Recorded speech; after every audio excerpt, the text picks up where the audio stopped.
Конституира новиот српски парламент со полагање заклетва на народните пратеници.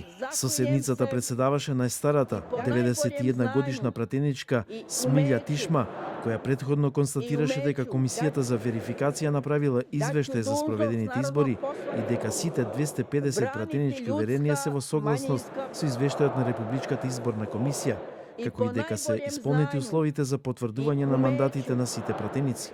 Седницата се одржа со мерки за заштита од епидемија на коронавирус. На пратениците и на сите присутни на седницата им беше измерена температура, а мораа да носат маски и ракавици, додека пратениците имаа прегради од пластика. Според резултатите од изборите, кои беа бойкотирани од поголемиот дел од опозицијата собрани околу коалицијата Сојуз за Србија, листата Александар Вучич за нашите деца на Српската напредна партија има 188 пратеници. Листата на Социјалистичката партија на Србија, Единствена Србија има 32 мандата и изборната листа Спас на Александар Шапич има 11 пратеници.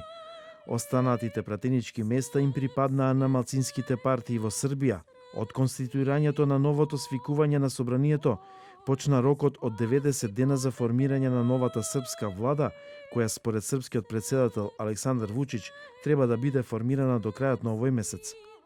Додека во собранието на Србија се одржуваше конститутивната седница, пред парламентот имаше протест организиран од движењето Доста беше, а српската полиција се обиде да го казни лидерот Саша Радуловиќ.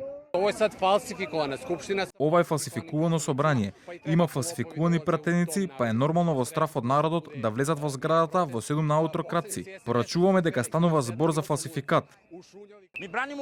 Го браниме уставот од злоупотреба и кршење на законот пред се од председателот на републиката. Присуствуваме на незапаметена фарса, триумф на срамот. Радуловиќ рече дека доаѓаат тешки теми и дека Вучич, откако ги фалсификуваше изборите и доби двотретинско мнозинство, ќе оди на потпишување на правно обврзувачкиот договор со Приштина. Опозиционерите фрлаа јајца и домати во зградата пред домот на Народното собрание на Србија, кога пратениците излегуваа од него.